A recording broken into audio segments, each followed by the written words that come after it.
When you start a movie, the first thing that you notice is the visuals. This doesn't mean that visuals are the most important element of a movie, but it does mean that unique visual styles can be instantly eye-catching. Some films go for simple visuals, some films go for really over-the-top visuals, but when a film nails its visual style, it can be a really memorable experience. With that in mind, I'm going to look at some of the most visually memorable films I've watched and see what makes the style so great. La La Land is a film overflowing with color, but it doesn't actually have that many colors, it just uses a few colors really well. So many scenes in this movie pop because of how color is used to highlight something. The use of color in this film feels so intentional, with the scene being designed to fully take advantage of a certain color. The use of color here feels inspired by One from the Heart, but instead of being used to make love feel surface level, La La Land uses the color to make the central romance feel magical. In most of the normal scenes that are just dialogue, the color is used to highlight a character, and it draws your eye to what's important. But then in the musical scenes, the color is used more vividly in order to make the scene feel magical and so much more exciting than a typical day. The film's visuals are immediately eye-catching and have made the major scenes iconic more than just the emotional impact of the script could. Without the film's use of color, the following scenes aren't as memorable. I doubt it. Yeah, I don't think so. You could just write your own rules, write something that's as interesting as you are. What are you gonna do? I have my own club.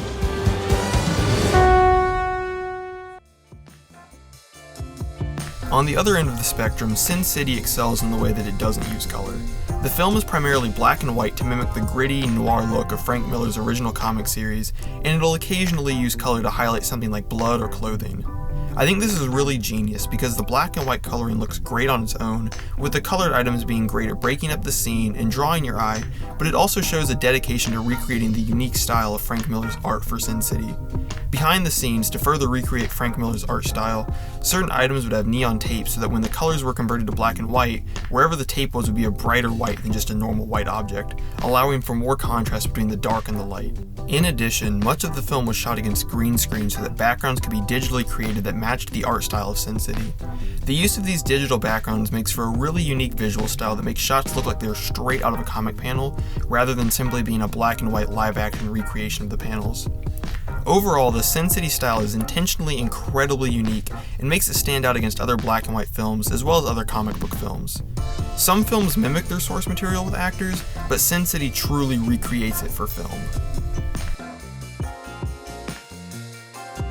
The most spectacular visual element of Pan's Labyrinth is the creature effects. This is a common theme in the films of Guillermo del Toro, with Pacific Rim's monster designs being a big highlight, and Shape of Water having a main character be a prosthetic creature. Whenever creature designs and effects are in Del Toro movies, they don't disappoint, and Pan's Labyrinth is no exception. There are two main creatures in the film, the Faun and the Pale Man, which are both designed with a dark fairy tale storybook aesthetic.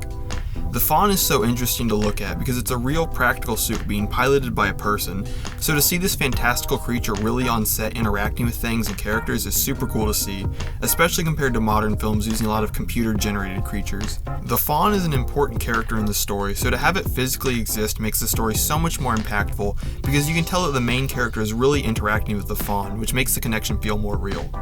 The other noteworthy creature in the film is the Pale Man, which is also a real suit and stands out to me because of the way it's designed. While the Faun has an interesting design that fits the fantasy theme, Pale Man is such a creative design and his creepiness is perfect for the scene that he appears in. Before I had ever watched Pan's Labyrinth, I had seen images of the Pale Man, and that was the main thing that stuck in my mind about the film, which speaks to the creativity of its design and how effective its appearance is for the visual stylings of the film. Visual style is one of my favorite aspects of movies because there's so much room for creativity through color or set design or the way the camera is placed.